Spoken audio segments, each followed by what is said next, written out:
Hi, this is Dr. MJ coming to you from beautiful Boston, Massachusetts. This is the Women in Dentistry podcast, where we feature women in dentistry making waves and leading the industry through the next decade. I am your host, Dr. Mary Jane Hanlon, a former dental assistant, dental hygienist, and now dentist.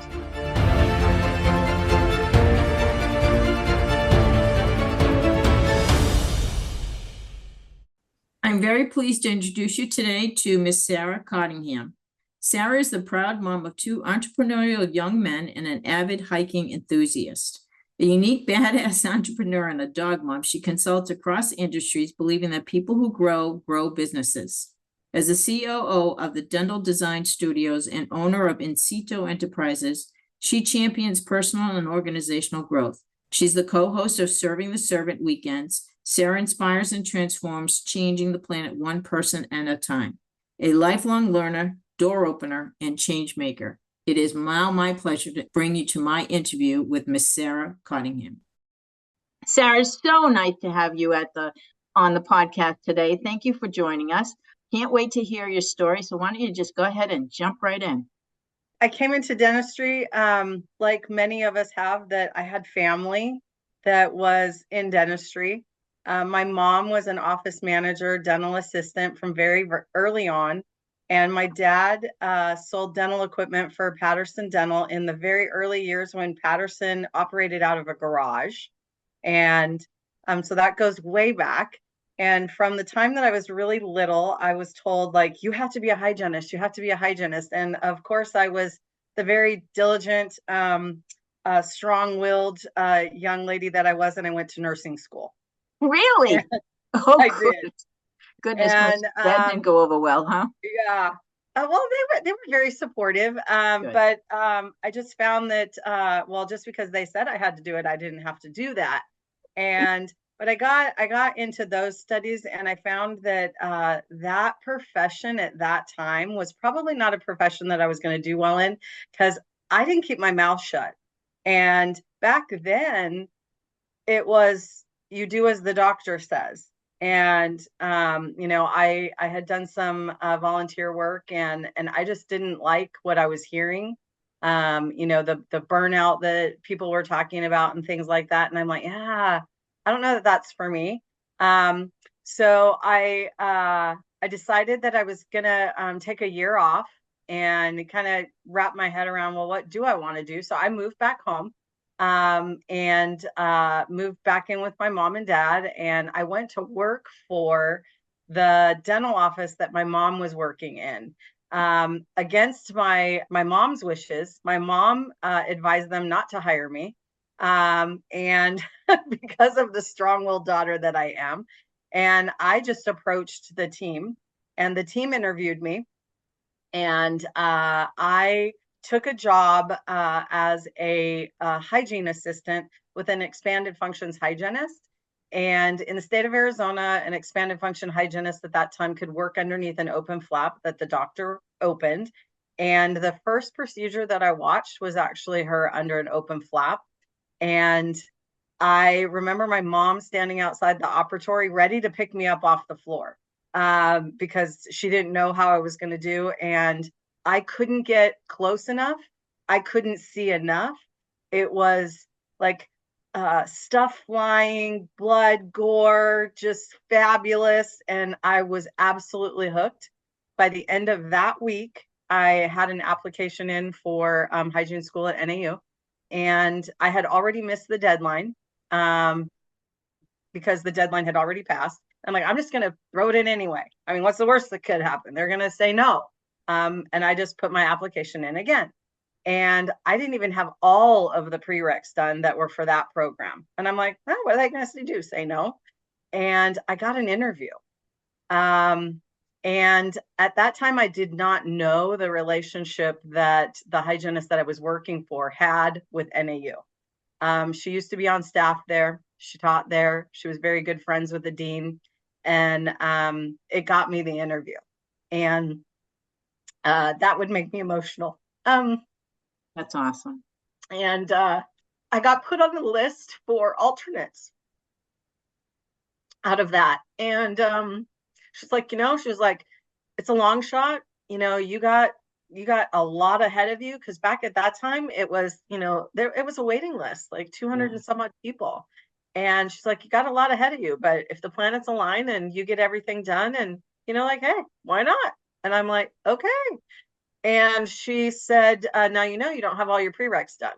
And I said, yeah. And she's like, well, you'd have to get all of that out of the way. So if your name does come up and the situations and the planets align, all of that has to be done. And so that summer, I moved back down to Phoenix and I took AMP1, AMP2, organic chem, and biochem all in a summer. And I was going to 2 different campuses, and I took courses all summer, and the planets aligned, and I got in. Wow, that's an incredible story. Yeah, so that usually doesn't make me emotional, but it was a lot to overcome in a short period of time, and the planets aligned, and I got in and worked and put myself through hygiene school, and worked full time while I was doing it. And I wasn't the standard student. I was the one who all the teachers talked about because I never kept my mouth shut. And I laugh about that now because those instructors, those same ladies are some of my biggest fans. And they've helped me out throughout my career. And without them and them believing in me and the challenging student that I was, like I wouldn't be where I'm at today. And so that's how I got into dentistry. And then the dentist that I worked for, that hygienist worked for, was a man before his time. He's been my biggest mentor and the hygienist. Back in the early 80s, he wasn't doing amalgams. He was a fee-for-service practice. He worked 8 to 10 days a month. And the other part of the year, he would either ski instruct in Telluride or he would be on Lake Powell in his boat enjoying his family. And I just thought that's how all dentists live their life. I was just raised in this environment where the team mattered. He took teams to trainings and they had their deep dive meetings and the patient-centered approach of really fine dentistry. Like I was raised in that, and that's what I thought it was. Well, we all know that when I got out, that's not how it is. So I was pretty disillusioned right out of the gate, going like, oh my gosh, like they're just like drill and fill, and like what is their insurance going to pay for? And I'm like, well, what about what the patient wants? So I found a pretty quick path into consulting because I in one practice that I got hired into when I moved back down to the Phoenix area, I was noticing of the 3 hygienists that worked there that between the 3 of us, we had enough open time that one of us shouldn't be there. And in my head, because I had been raised to think like a business owner in that dental practice, and my parents having been from small business too, I worked in a family-run business very early on before my mom went back into dentistry. I kind of approached the dentist and I just said, I see that there's a lot of open time here. I really don't think that we have to have that. My nose is running because I'm being emotional. And he's like, well, what are your thoughts about that? And I said, well, what if because I knew that if that trend continued, like I'm going to be the one that gets asked to leave because I'm the newest person on the block. And he just said, well, what are your thoughts? And I said, well, what if I take it on like its own business inside of a business? And I was young and, I'm like, I know what I can do. I know what I'm capable of. So why not just create whatever the heck I want? And I just said, I'll take it on like a business. I'll pay the hygienist. You pay me. And I said, I'll take a percentage of what the department does. I'll manage everything except a portion. I said, if I hire an assistant, then I want you to pay a portion of the assistant and you cover all of the supplies. And he was like, no guarantee. I'm like, no guarantee. And he was like, well, I'd be stupid not to try it. And inside of a very short period of time, we had a waiting list only hygiene team practice. The hygienists were happy as clams because they had an assistant. They were doing it the right way. They were making better money than they were making before, and the practice was making money. And that transitioned in, if you can do that in my hygiene department, can you do that in the practice? And I'm like, yeah. And so then I stepped into managing that practice. That dentist then was buying distressed dental practices, and we were refurbishing them, putting in teams, training teams, finding doctors, having doctors buy in as partners, and a whole diverse business model before that ever existed. We were one of the first dental practices in the Valley that was in a strip mall, because back then that was kind of a taboo thing. You don't have a dental practice in a strip mall. Well, we did. Why did they think that? Well, because the ones that were really in a strip mall were not, they were more of a corporate mind. You don't really want to go there. They may, not do high quality stuff. And there was a bit of a taboo around it. And then when successful practices started popping up and inside of the strip malls in this area, it was like, it just became the trend. That was not the trend. Prior to that, it was a lot of freestanding, individual buildings, that was more of the trend back in the early 90s. And it transitioned from there. But from working with that visionary dentist, I got really great coaching. I mean, I got coaching when I was with Dale too. He was the previous dentist, but with working with that dentist, we worked with some of the top management companies. We were with Schuster, Hollanders, did all kinds of deep CE. And I just got a Fortune. We worked with Fortune. I got a foundation of you do the right thing at the right time and it just works. And if you grow the people in the business grows. If you forget the people, then the business doesn't grow. And so from there, when I figured out that I was doing a whole lot for an individual, I just decided to go out on my own. And I was then recruited into a consulting company that I then bought. I was recruited in by someone who had coached me. She went out on her own and she brought me in as her hygiene component of her consulting company. And I ended up buying that company. I rebranded that company later on down the road. From there, when I was in that company, I was very entrenched here in the Valley. I didn't travel a lot. I have had clients across the U.S., but I did a lot of business here in the Valley, which is a little unusual. More consultants travel to see their clients. I didn't do that. I had a large book of business here. I was then recruited out of my own consulting company to go work for Spear Education, and I helped them on their ground level integration implementation of their consulting program, helped to hire their initial group of consultants from across the US that we brought into Arizona to lift that off the ground. And it was fabulous. Working with Spear, I had the majority of the book of my business. They were Spear doctors. That was what I was trained in. My mentor was a Dawson trained, Pankey trained doctor.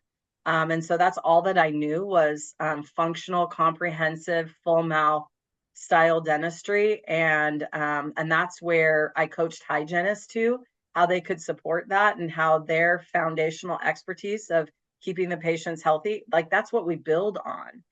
But it's got to be this really great partnership between the doctor and the hygienist. And then I found that the corporate model of Spear just wasn't the ecosystem that I found myself being in long term. And so I left Spear and went back in and rebranded my company into what exists today, which is Incito Enterprises. And, that name, I don't even know how the name got brought to me. The word Incito got brought to me. I was reading something and it was talking about the derivative of being able to incite and spur and inspire. And I'm like, if that's not my consulting career all wrapped up in one word, I don't know what is. I mean, because teams generally aren't excited when the consultant initially shows up because, you can incite some, upset and some, turmoil, and then you get them inspired and then they grow. And so that's where Incito sits, and I still privately consult. I've consulted inside of dentistry, outside of dentistry. I've done, I currently have audiologists on deck. I've done geriatric medicine, plastic surgery, chiropractic. I mean, the list is pretty big. It's just a widget.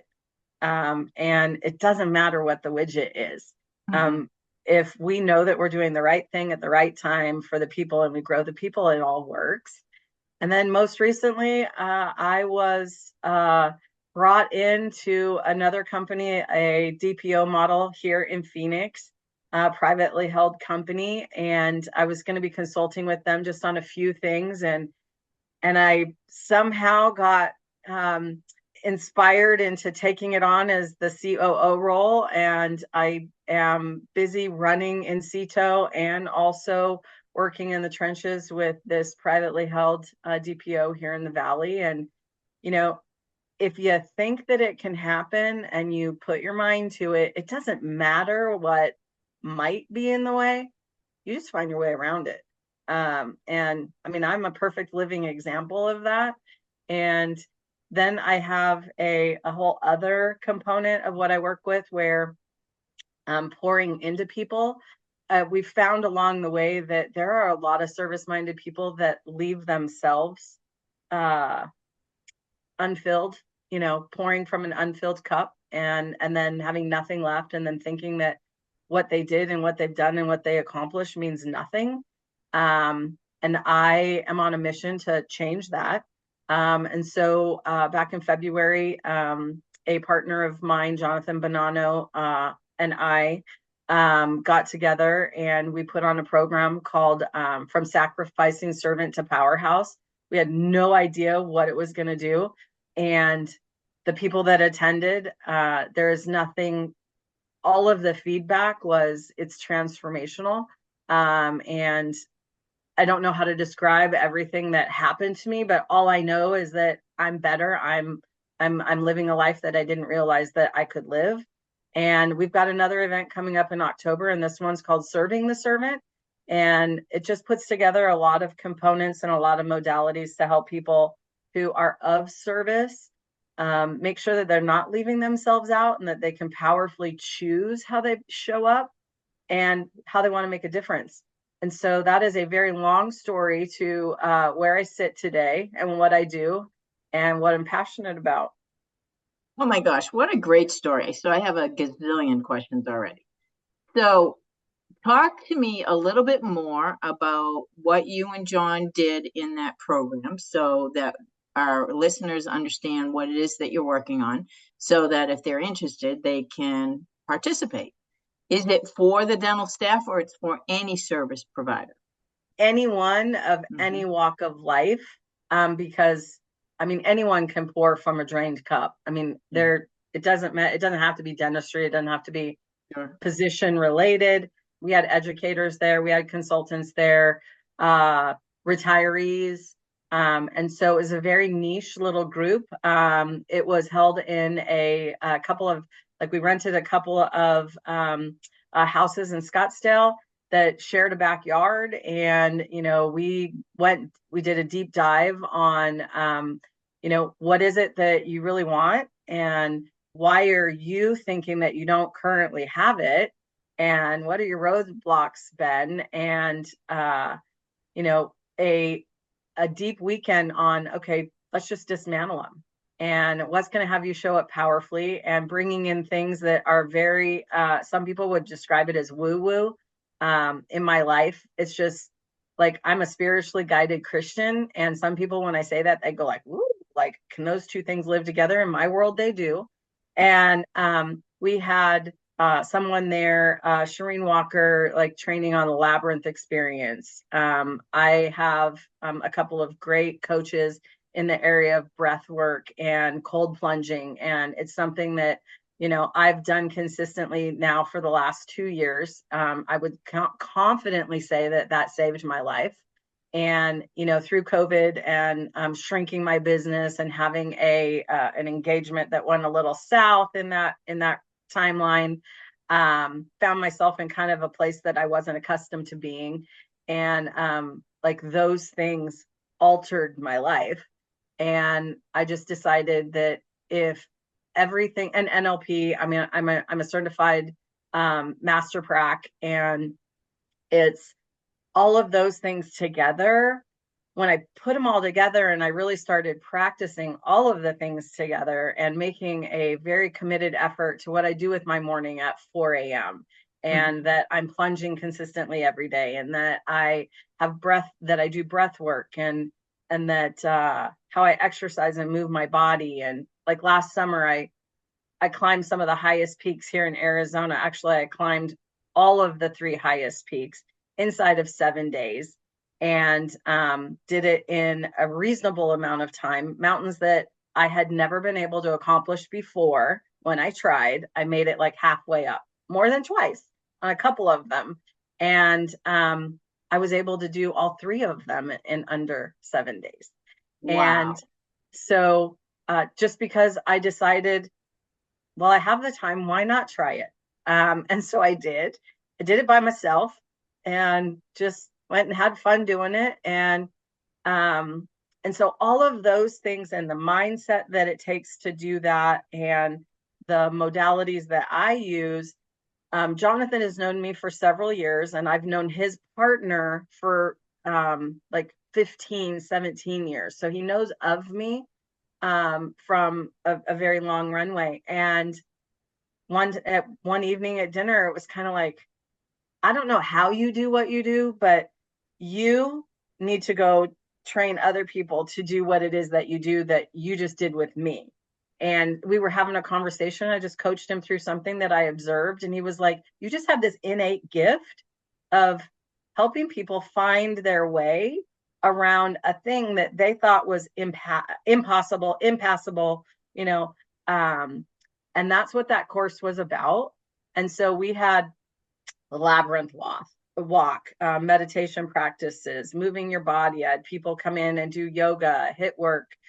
We did breath work. They got to experience the cold plunge on 2 separate occasions, and we did a group cold plunge. And out of the next weekend, serving the servant will be similar, but yet we'll bring in some different modalities of helping people just go like, okay, what is it that I really want? Some people have said that they have an either or mindset. I talked with somebody recently, and she was in a corporate world making a great living, but wasn't contributing in the way that she wanted to contribute. It wasn't filling her up. And she kept thinking that it had to be an either or. Like, she wanted to go out on her own, and she wanted to consult, she wanted to do this, but financially she was kind of stuck, in her mind. And I'm like, why do you have to be stuck? Have both. And she was like, well, I didn't think that's possible. I said, have you asked? She's like, well, I never really thought about it. And she's now doing both. And excellent. It's like the only limitation that we have is our own mindset. And today there is no reason why any one individual, male or female, can't have and do exactly what they want, as long as they just clearly outline what it is that they want, so that then when they know that they're on the journey, they know where they're at. Because half the time when I talk to people, like, they say that they want something, but they never outlined what it was that they wanted. And they didn't even notice when they got it. And it's like, well, you said a couple of years ago you wanted to do X, Y, and Z. And they're like, yeah, I know. I'm like, I don't know. I'm kind of taking tabs and like doing an assessment here. And I see this, I see this, I see this. Isn't this that? And they go, wow, I guess I never even really noticed. Wow. And you didn't even celebrate along the way. And they're like, yeah, you're right. And I'm like, well, what's your next mountain? And they're like, well, I didn't even think I had gotten to the first one. And I'm like, well, and I won't say what I usually say to them, because it's probably, your listeners don't need to listen to that kind of language. But, it's like, I'm sure they've heard it before, yeah, but like, yes, you're right. Next mountain, keep it clean. Yeah. Next mountain, and that's where I sit now. It's just, there is nothing that if I want it, it's like, all right, I'm going to sit down, figure it out. And then you just start strategically calling it in. Yeah. And that's why you intrigued me. I don't know if you realize that you and I have been friends on Facebook for a very long time. And like we're in a lot of the same circles. And so I've heard about you a lot, and I find it very interesting that, you know, you just call in what you call in, and through, you know, through other people mentioning me to you, then it's like, oh, you know, so it's all just happening because we put it out there. You know, it's so amazing that we're having this conversation, because I have been doing personal development and you know, goal setting my entire life. I started actually when I was very young because somebody told me I couldn't do something. And I literally had a guidance counselor tell me I was not smart enough to be a dentist. And it was at that moment in time I had a choice. And that was what I call my defining moment. And I had a choice. I could either listen to the bonehead and go down the rabbit hole and never get out of it, or I could say, F you, and I'm going to do it. And don't tell me I can't do something. And I thank that man every single day, because quite honestly, I would not be where I am today had I not had somebody tell me that it's not possible, because I think everything is possible. And I 100% concur with you. I think that, you know, one of the things that we don't understand from a personal level is that fantasy that those fantasy dreams that we stare out the window creating, that's your body, that's your mind, that's your soul telling you that your desires can be real. You just need to bring them into fruition. Go get it, for goodness sakes. What are you waiting for? So unbelievable conversation. We could go and have an hour or two conversation just on this topic, but obviously this is not the appropriate time for that. But I definitely want to come back and have this conversation with you, because I think it is amazing that you even brought it up. So kudos to you that you're going down this path, and you're absolutely right.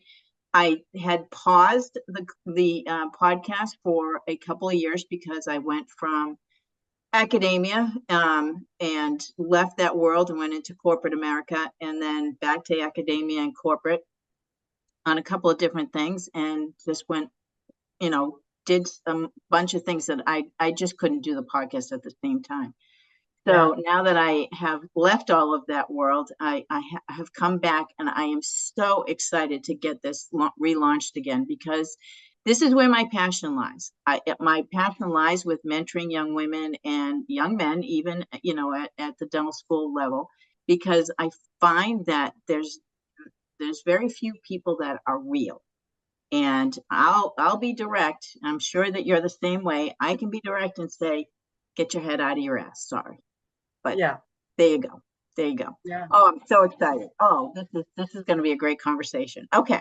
So I bet that is one thing that people don't really know about you as a consultant, that you really understand how the mind works and what mindset does and how it improves. But is there something about you that everybody would be fascinated to know about? The master prac, the NLP, is not something that I generally lead with. It's just something that shows up. And so like that kind of training, it has many years ago that just truly altered where I went and how I got there, because it just, you know, helped me adjust my own stupid thinking about things that were, you know, that I saw as obstacles, and how to move and dismantle and pivot. And at the time when I got to a dark point in my life, I was able to like, oops, self-reflect, pivot, shift, you know, and move that. And that is probably one of the things that has allowed me to be able to raise two entrepreneurial young men, that they've seen that in me over the years, that there is no in my world. It's just like, how are you going to get there? And you know, I have a 25-year-old son that is a business owner that stayed open during COVID. actually opened it right before COVID. So he's got a mobile detailing company. He's a homeowner. And my 20-year-old son, he owns a vehicle wrap company and tinting company. And, you know, these young kids are just out there, you know, they very early on, they told their dad and I that, you know, well, college probably just isn't for us. Well, you know, academia based mom and dad kind of were like, but the NLP thinker in me, the big thinker in me was like, this is their journey. You know, they're going to create whatever it is that they want, as long as they're seeing it modeled really well, that if I don't ever give up, they're not going to give up. And they are just out putting the world on fire and just living their life and being fully self-expressed along the way in timelines of their life where I was so grinding. I don't think I even noticed the world. Like I was so stuck in academia and like in the books. And so all of those foundational pieces have just allowed me to grow these two young men into the lives that they're living now. So amazing. So amazing. I don't speak about them a ton. So that's not everybody knows about my two young entrepreneurial great guys. Well, you know what? I'll share a conversation I had with my daughter earlier this week, and I have two grandchildren, a grandson that's 6 and a granddaughter that is going to be 4 in November. And you know, both of us have started really thinking about the educational system, and for the same reason why I study mindset and personal development my entire life. She, you know, saw me go to dental school at 35 years old. She was 5 years old. We went through school together. I never once had to tell her to study. I never once had to tell her to work hard. She just did that innately. And I reflect back on all of that, and I don't want my grandchildren, she doesn't want her children to have that creativity squashed, which is exactly what happens when you go to school. They dumb everything down and don't let you fly like you should. And I don't care that my grandchildren, and I think that companies all across the world are getting to a point now where you don't have to have a college degree. Number one, it's extremely expensive party 4 years, right? If you don't make something of it. But number two, is it really necessary to learn all of that other information? If you do not need it, why not concentrate on what you want to learn? So now the knowledge business, which is humongous and going to be $1 trillion business in the next 20 years, is more important than an education that somebody gives you a certificate for at the end. So go get the certificate in exactly what you love to do. Don't get it because it's broad and it might get you a job. I think that we have to change the way that we think about things, and slowly but surely, I think my daughter's generation and your son's generation are changing the world for sure. 100%. In their early years, I had them in Montessori, and it was a very hard transition to take them into public school because the public school just didn't support their creative way of thinking. That time in my life, I needed to transition them to public school just because of financial reasons, but they got a completely different foundational set from that creative side of being able to express themselves and learn and acquire knowledge. And they've seen me go deep on mindset and with NLP, with doing things like landmark education's curriculum and, you know, all types of different big thinking type modalities. And it's just, if I see it and I think that it could benefit me, it's like, okay, I'm going to try that one on. It's not always a fit, but it's made me the person that I am. And that just allows me to help pour into others. And I find that when I coach, I actually coach people not from the system necessarily, but from their ability to actually use their skill set, their superpower inside of whatever system they are. And if the system isn't for them, go find a different seat on the bus. Exactly. Doesn't mean you You're have to. not stuck there. Why do you stay? Right. Oh And my God, this is awesome. Great conversation. so I really want people to find the bus that they want to be on and find the right seat on the bus so that they are excited and get up out of bed in the morning, go like, God, like it's another day. And that's just really what I'm passionate about, whether it's with my kids or with my private consulting, or if I'm in the DPO, you know, um, it's just one of those things that people have to be open to hearing it and experiencing it. So that's my biggest journey that I'm on right now with this group, is that, I'm just another executive management person that's on the team that, like they're just telling us what to do. Well, no, I'm a little different. So we'll see how this goes. That's awesome.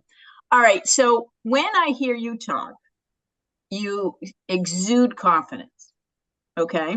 And as you know, the podcast was started because I overheard a couple of students saying they can't do something and they lack confidence in their own abilities. So have you always been, when you reflect back, have you always been confident? And if so, what do you think contributed to that? And if not, what do you think contributed to it?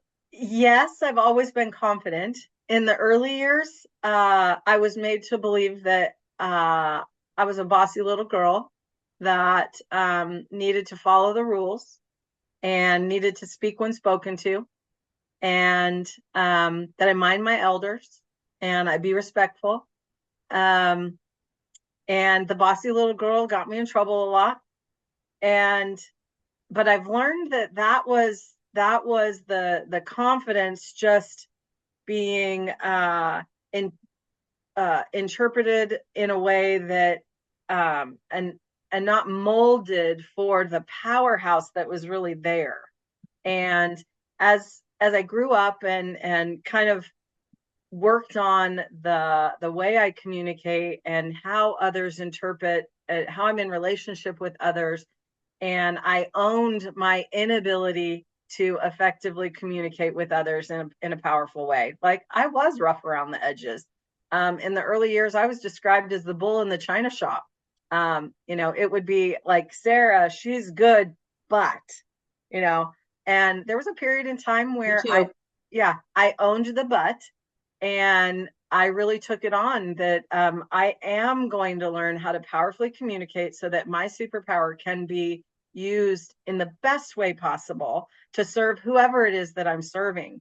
And when I owned that part of the rough around the edges part, it really started showing up for, wow. Like, if you want to know about that, she's the one to connect with, instead of, yeah, she's good, but. And it started to really, it opened up doors that I would have never thought would have opened. I was one of the foundational, founders of O'Hare University with Trish O'Hare.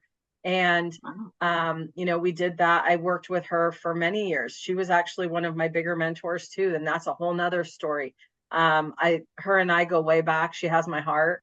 And it's out of me owning the feedback that I was getting about being bossy and rough around the edges or aggressive, and me going inside, that I was able to actually harness this in a way that it now is perceived less like rough around the edges, and that it is confidence and it is ownership and action, execution, implementation, all of those things. It started with me owning the not nice part of confidence. Yeah. That's amazing. So often, if we just reflect a little bit on the feedback that we get instead of just getting mad, that's where we grow the most. And you've hit it right on the nail. You took the time to take and look at yourself. I had to at one point in my career also, because I was told that I can't be so demanding.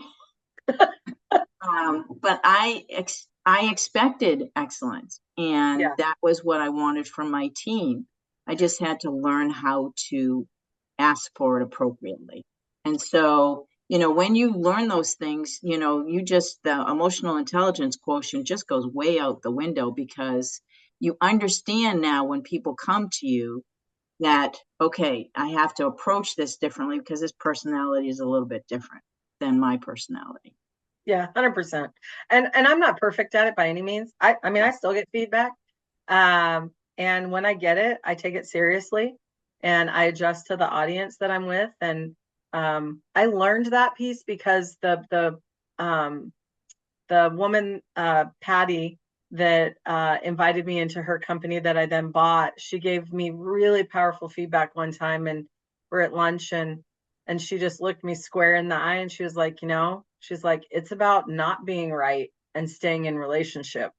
Yeah. She was like, if you stay stuck in being right, you will be asked to exit the relationships. And I was like, whoa. And from that moment on, it's just, I always go, okay, do I have to be right or am I in relationship? Right. And it was a huge gift, and it was one that I needed. It smacked me along the face at that time. Like, now, I always ask this question: what is the single best piece of advice that you've ever been given? And it sounds like that might be the one.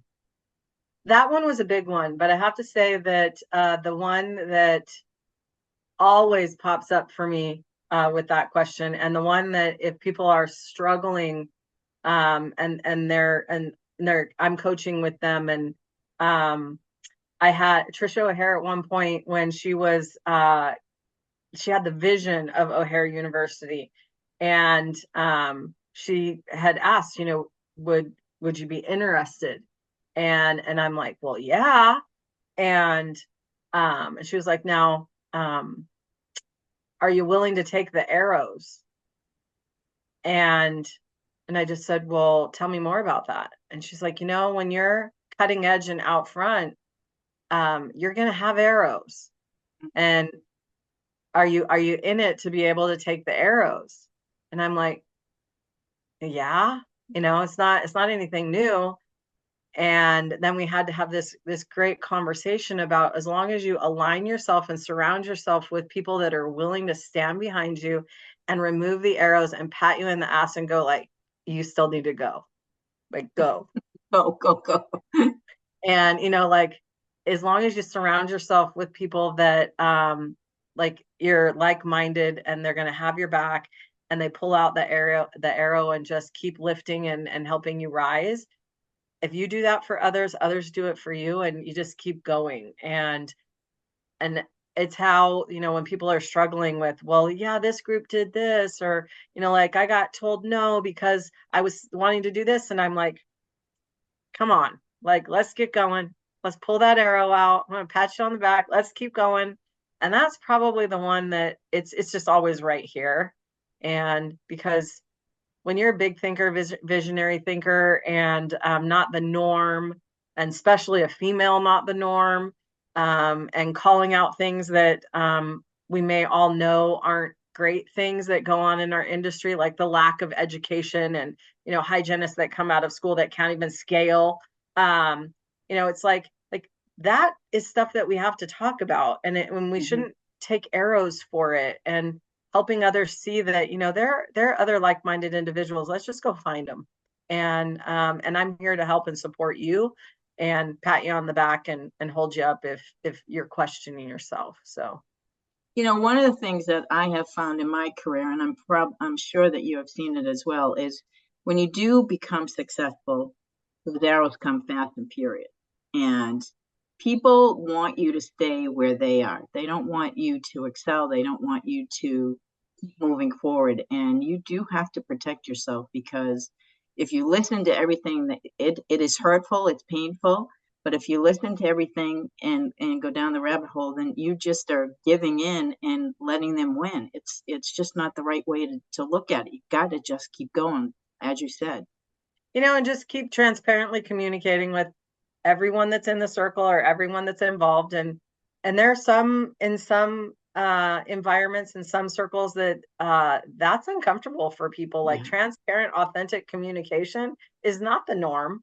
And, some people like to go one-on-one and go like, oh, well, I need to talk to you about this. And it's like, well, this involves a whole lot of other people. Like, let's just bring them all together.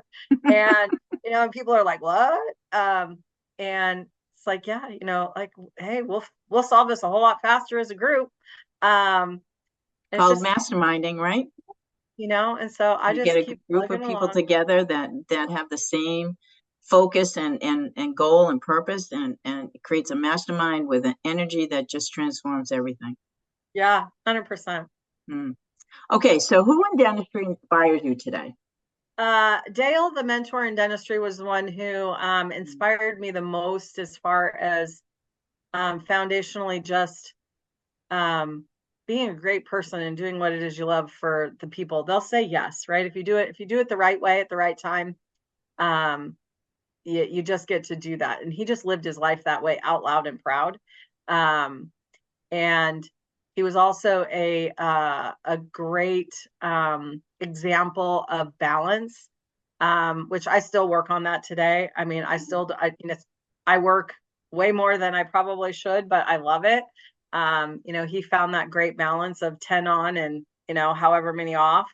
That in today's world, I would probably have to say, I get so inspired to see people being their authentic, true self publicly, out loud, whether it is fabulous, or whether it's like, this day sucked. Like, if we're going to live on social media, let's at least live it real. And the good, the bad, and the sometimes not so good. And for that, I 100% applaud Katrina Sanders. I knew you were going to say Katrina. She just is amazing. Yeah, her and I go back. I mean, she worked in one of my practices for a short period of time that I coached. And a lot of my offices refer to AZ Perio. I've spoken for AZ Perio.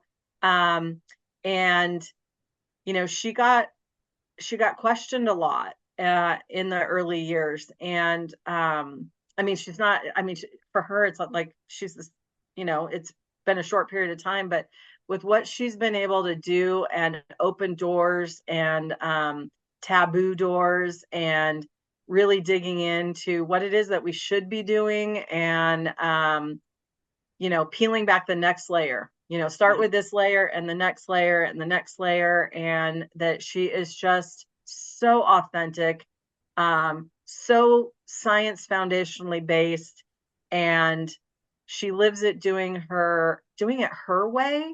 And it doesn't matter if somebody tells her that, like, well, you really shouldn't wear that. Well, no, I'm going to wear that. Like, well, maybe you shouldn't talk like that. Well, no, I'm going to talk like that because that's how I talk. Exactly. And I just absolutely love her, and the way that she pours into people. And, there was a pivotal moment that she actually impacted my life to a degree that she didn't know that she did, until I decided to share it with her. And she's just real. And Awesome. I appreciate that about people that are grinding and making a difference. And because if you put a facade out there, it can crack at any time, right? Yeah. It doesn't help anybody to be fake. No, absolutely not. And I wholeheartedly agree. She's up on my top 10 inspiring people in that I have met through the podcast. I was so excited to spend some time with her at several meetings, and then getting to spend some time. She also has a great mindset. I think if the three of us ever got into a room together, we could blow the doors off it for sure. Yeah. She lives right down the street. I mean, so she's very close. So I do try and soak up her energy whenever I can. And the other person that I would be remiss if I didn't mention, but I already did, would be Trish O'Hare. Yeah. She was she's been a pivotal change agent for hygienists.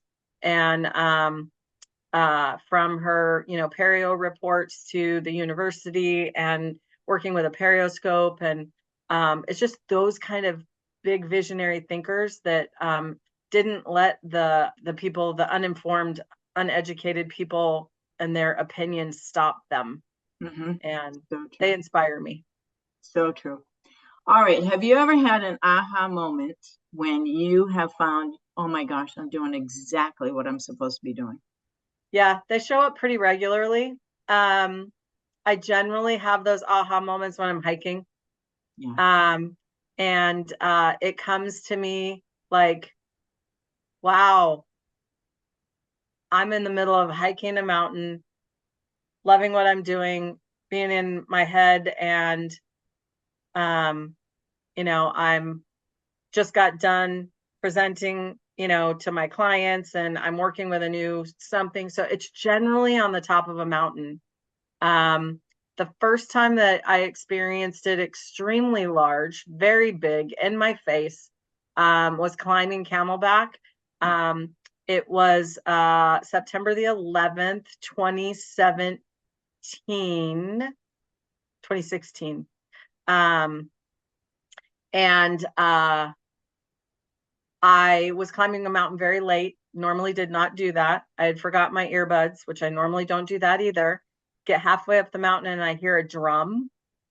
And I'm like, what is somebody doing with a drum out here? This is so annoying. I should have gotten my headset and da da da da da da da da, and making it mean all of these bad things that I was late and didn't have my headset on. And I get a little bit further up the mountain and I get a glimpse of a guy on the top of this mountain, on top of Camelback, beating on a drum, playing a tribute on 9/11. And I heard it the rest of the way up the mountain, and I was really basically running up the mountain because I wanted to like see him up there. And when I got there, he looked like he was finished playing, and he wasn't. He was reaching in his bag and he grabbed a flute and he started playing Amazing Grace at the top of the mountain. And on Camelback, it's generally very busy, very loud, people taking selfies and all of that. And everybody was sitting down and totally calm.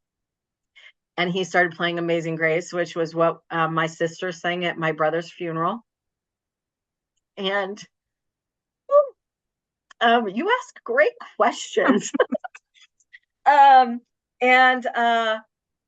it was in that moment that it was just like, at that time I was working at Spear, and I was working hard and, wondering, like, I just closed down a consulting company to go do something that I wasn't quite sure of. And,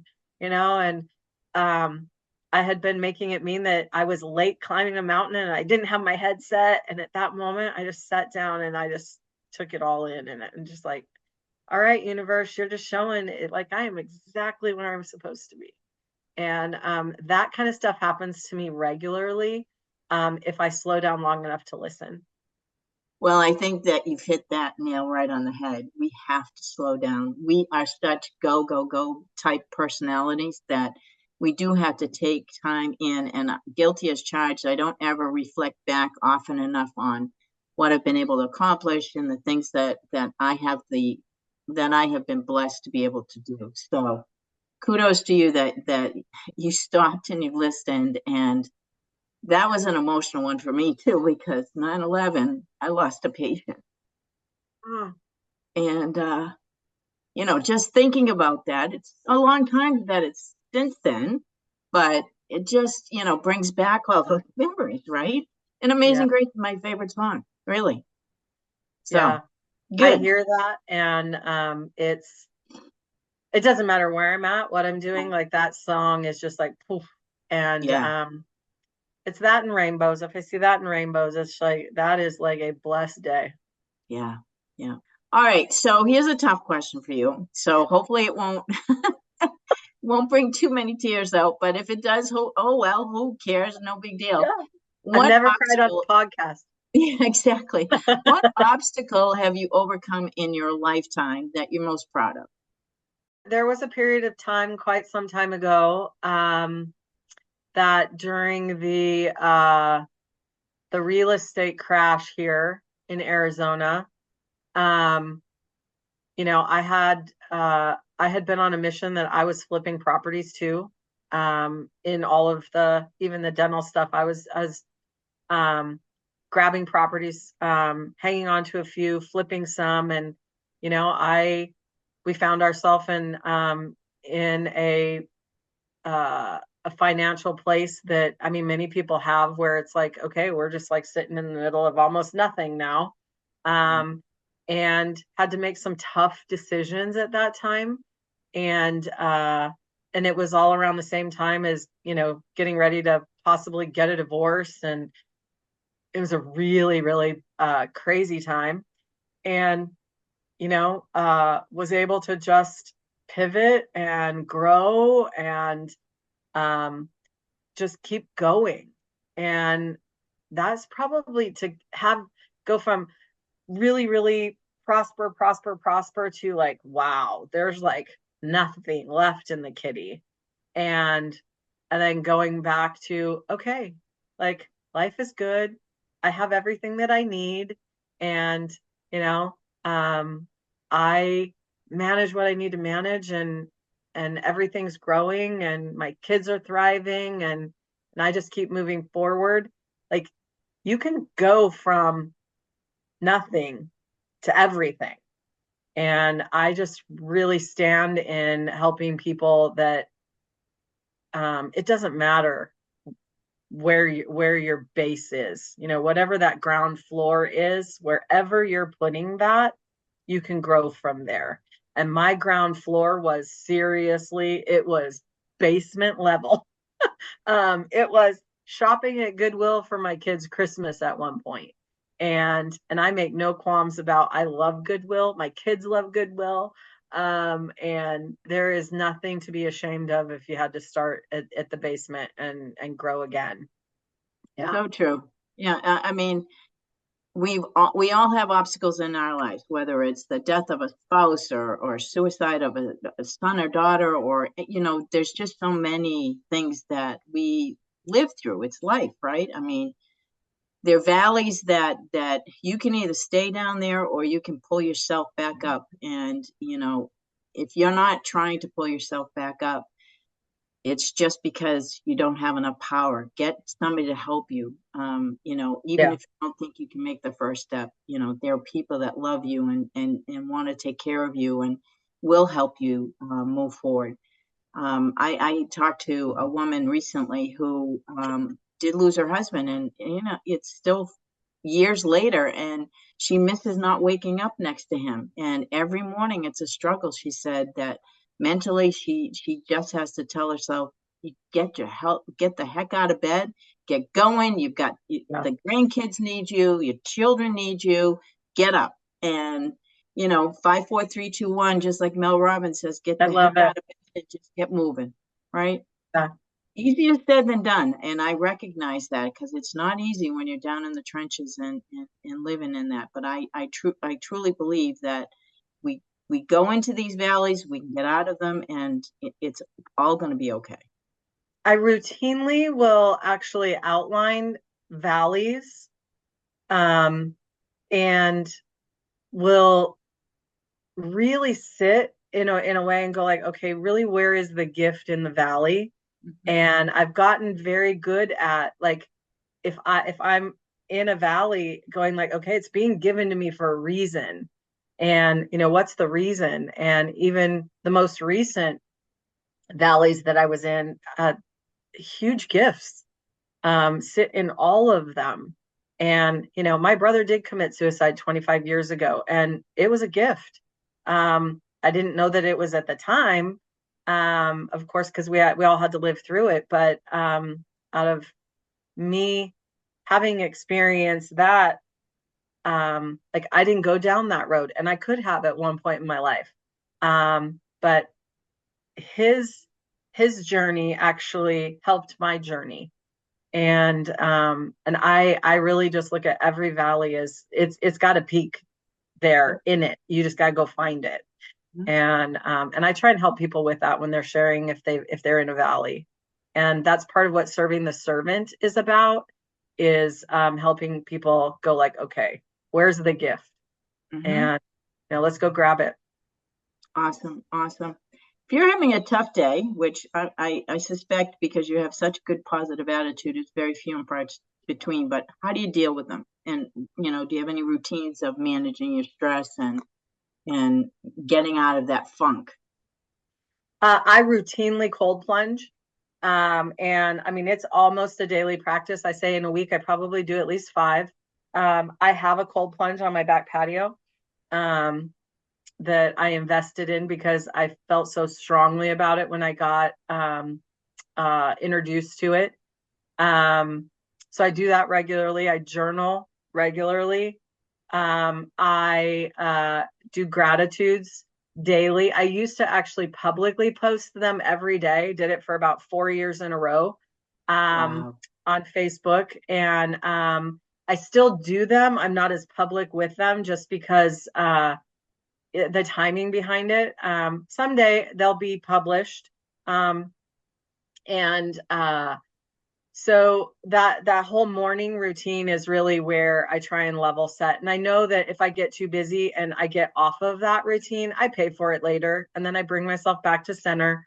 But it is when I read the book, The Miracle Morning, like I innately just do all of that. And he talks about, savers and like I do that. I read, I listen to great things, pour into my mind great things. And that's just a regular daily practice that I try and hold myself to, moving my body. And if I find that I'm in a really funk, the water always brings me back to center. So it snaps you out of it? 100%. Yeah. That's awesome. And anybody that's in my world, they have been invited to be in my plunge, and many have accepted. And Allison being one of them, got her in my plunge one time. Jonathan, he's been in the plunge. And people are amazed that they don't even recognize that it's cold at some point. So interesting. Yeah. So interesting. I'll have to do it. I've been fascinated with it. I follow what's his name? Wim Hof. With Wim Hof, yeah. I follow him and I listen to a lot of things he says, and I am just not a cold person. I just like it nice and toasty, but I do know it's good for me, so I try to end my shower with as much cold as I can stand, but it's not very long. It's not very long. That's actually the hardest way to do it, because you're bracing yourself for it. And if you were to walk into your cold shower first, you would probably get more out of it because you weren't bracing yourself for it. The person who introduced me to cold plunge, he has trained under Wim Hof. He's now developing his own certification program. He's the one that presented at my course.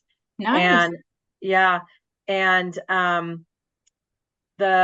you have to find the right person to introduce you to the water, because if you are being introduced to the water by somebody who survives the cold, you're really not going to get the benefit out of it. You have to have somebody that's trained to guide you through what you're mentally doing while you're going into the water, and learning that you have to release your stuff to the water. You have to get yourself to a point that you're safe to bring in and welcome what it is that you want and release what's not serving you. And if you're just going in to go to the spa to go dip into 32-degree water and go woo, woo, I cold plunge, you're ripping yourself off. You need to go find a place where you have somebody that's guided in breath work. If you can find somebody that's Reiki trained or that has been on their own, if they're an intuitive type healer, that really works well. But if you just go somewhere and you got some little spa person helping you out, go jump into the cold plunge, you're really not getting the benefit. And so, find somebody that can guide you, or at least listen, really, Wim Hof is great. He tells you, get in there and get your brain. I mean, he found the water because of his wife's suicide, and found himself into that water that way. And it was about releasing all of that stuff that wasn't serving him into the water. And the mental game that it is. So when you find your way to the water, make sure that you find somebody that can guide you to it really well. That's great advice. Thank you for sharing that with the audience. And I definitely will find somebody. And who knows, I might show up on your back deck and pool plunge with you someday, girl. Always. Anytime you're in Arizona. All right. It's really good when it's 100 degrees outside too. So I'm sure it is. I'm sure it is. All right. Do you have a guilty pleasure or a secret dream you'd like to share with the audience? Yeah, there is a big stage calling my name. More in the arena of improvement and the serving the servant type work. Great. And it's coming together in pieces in my mind, and I know that it'll happen. And that's a desire and an outcome that I'm going to be creating. Good for you. Congratulations. And I can already tell it's already coming to you. I can just tell. All right. What is your favorite way to release stress? Is it cold plunging? Like when you feel stressed, do you just automatically plunge, or what do you do? Depending on the timeline, yes, I would plunge. If I can get myself up a mountain, hiking is my zen. That's awesome. Okay. How about a personal motto or mantra that you live by? Like with my company logo, it's inspire the fire. It's I love it. Love it, Sarah. Inspire the fire. That's awesome. Yeah. All right, last question, because we always end on this one. What advice would you give to young men or women that are going to enter the dental field? What wisdom would you like to share with them? Start with the end in mind. Build for the end. And everything should be geared towards that outcome versus trying to just piece things together. Make sure that they're really outlining what their path looks like. If it's 20 years, if it's, whatever it looks like, just start creating it now instead of that they think that they're just going to fall into it. And so that they make the right decisions. Do I want to work for someone so that I can afford to buy what I want to buy? Do I want to try and buy what I need to buy? And strategically putting all of those things together. Some people go and work for someone when they had the financial means to actually get into something that was their own, but they were too scared shitless not to do it. And they lost so many years of a growing asset that it's like why lose it? If it's fear that's keeping you back, then let's just dismantle the fear. But they have to start with the end in mind in order to actually even conceptualize how to get there. One of the greatest things that I've heard too is that we can up our how fast things manifest and come to us just by having the end in mind, just by having that goal and working daily towards it, thinking about it in the morning, at nighttime, before you go to bed, focusing so intently on what that goal is, whether it's the first of many steps that you have to take to get to the final place, but focusing intently every single day on that one thing. Yeah, that's actually another thing that we work on in Serving the Servant is a focus framework that I build around. And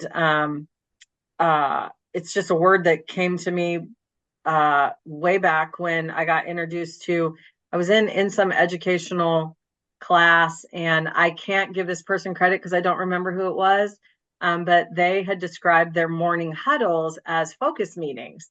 And because the football thing never really resonated with me, but this person, whoever they are, this is yours. It was facilitating outcomes, causing unprecedented success. And so they have, focus morning meetings. And it was like, whoa, I love that. Yeah. I've always worked with the teams around that. I dovetail those together, and I always give this person credit out in the universe that this is theirs and not mine. But from there, I developed a focus framework for strategizing weekly on, how am I doing? What am I working on? Foundationally, where am I sitting? What do I want to optimize? And then just going down this framework. So people want to get introduced to the framework, they can always come to Serving the Servant. That's awesome. All right. Well, that's a great segue into, please tell us how we can get in touch with you, and when your next Serving the Servants event is, and can they go virtually, or do you have to attend in person? They have to attend in person. It is October here in Scottsdale, so 10th through the 13th. And you just have to get yourself here, and everything is taken care of for you while you attend. So your housing and everything is actually included. They can get a hold of me with Sarah with an H at incitoenterprises.com, and that's INCITO enterprises.com. And you can find me on Instagram at Sarah Cottingham. You can find me on Facebook. More like if you find the woman who's in the ice that is talking about gratitude, that's me. Awesome. Yeah. Oh my gosh, what a pleasure, Sarah, to have you on the show today. Thank you so much. I really appreciate you taking the time to come. Thank you so much for listening to the Women in Dentistry podcast with Dr. MJ Hanlon. If you like our show and want to know more about us, check out our website, thewomenindentistry.com, or please leave us a review on iTunes. Join us for our next episode as we bring you another amazing woman leading the way for the next generation.